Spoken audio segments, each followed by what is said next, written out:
Good day everyone, my name is Lovely Joy Juarez and today I will share with you the idea about laws to protect Philippine women from gender-specific forms of discrimination and violence. Did you enjoy it? Did you see his penis?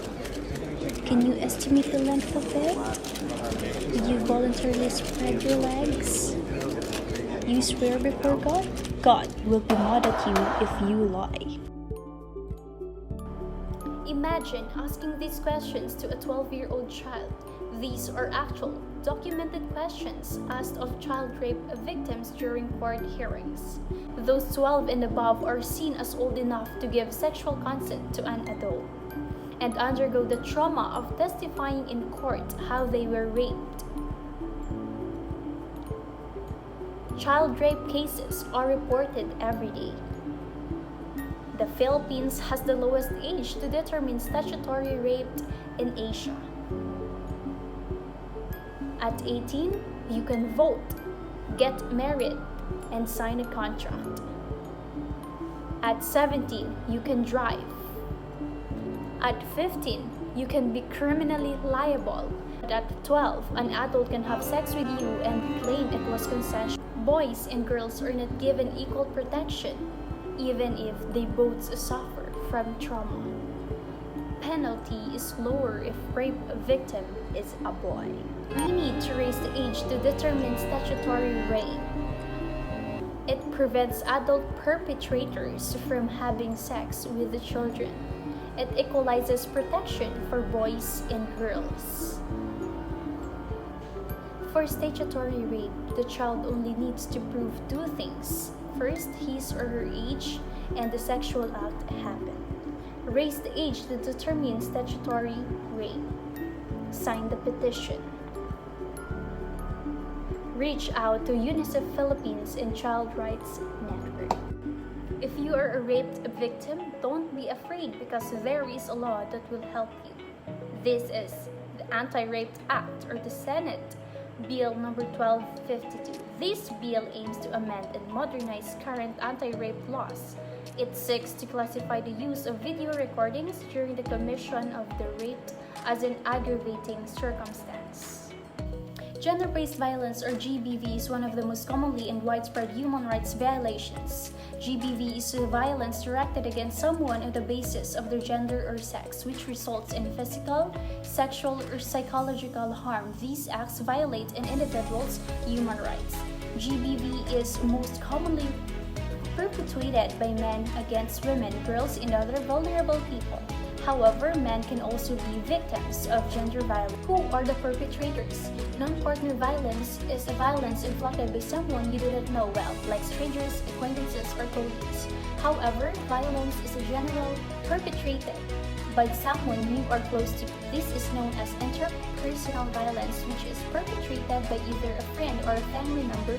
Intimate partner violence is perpetrated by someone you are in an intimate partner relationship with a lover, spouse, or ex-partner. What are the different types of violence? Physical violence is the intention of use of physical force or threats. Violence from a pinch to a punch. Any act or threat of violence is damaging whether the damage can be seen or not. Sexual violence is forcing, intimidating, or even tracking someone to engage in any sexual act against their will.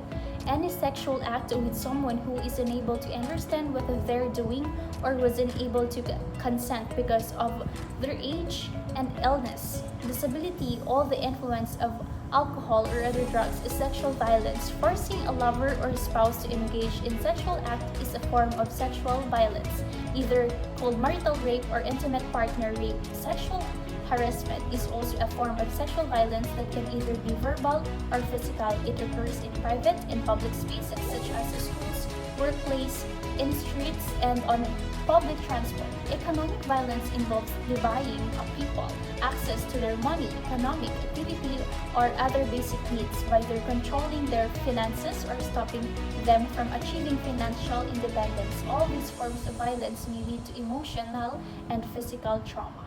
Emotional violence can also include verbal abuse, humiliation, and controlling what a person can and cannot do. Emotional and economic violence are as equally damaging and disempowering as the sexual and physical violence. These types of violence are often misunderstood or ignored by people even though it's returned to for help like the police, the court, and other support structures. No matter who you are, where you live, or who is inflicting it, GBV is never be acceptable. If you are one of a victim of gender-based violence, don't be afraid to tell to others because we have a law that will help you. And this is the law, the Gender-Based Electronic Violence, or Senate Bill 1251. This bill seeks to penalize those responsible for misogynistic and homophobic attacks on social media. The offenses listed in this bill include harassing or threatening the victim through text messaging, posts in social media sites, or other cyber, electronic, or multimedia means. Sexual harassment is a type of bullying intended to hurt or intimidate someone. It can include making sexual jokes, comments, or gestures to or about someone. Spreading sexual rumors in person by text or online. Writing sexual messages about people in bathroom stalls or other public places. Showing someone inappropriate sexual pictures or videos. Touching, grabbing, pinching someone in deliberately sexual way. Asking someone to send you naked pictures of herself or himself. Pulling someone's clothing. And pressing up against someone in purposely sexual way. If you're being harassed, don't blame yourself. The idea that someone was asking for because of something they did, said, or you're wearing is false and unacceptable. It often can be helpful to start by telling the person doing the harassment to stop. Let him or her know that this behavior is not okay with you. If that doesn't stop the harassment, don't just ignore the behavior. Usually ignoring it won't make it stop. Instead, tell a trusted adult about it. Telling someone sooner leads the faster results. You should keep a record of the events that have happened. That way, you'll have them if your school or family has to take the legal actions. If you experience sexual harassment, don't hesitate to tell to the authorities because we have a law that will give you the justice that you wanted.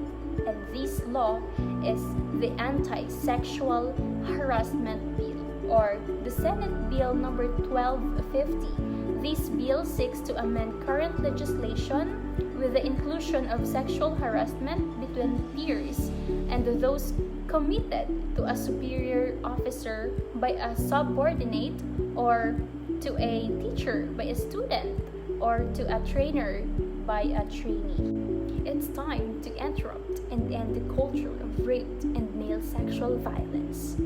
We will bring the fight to our very homes, workplace, and the Ethernet.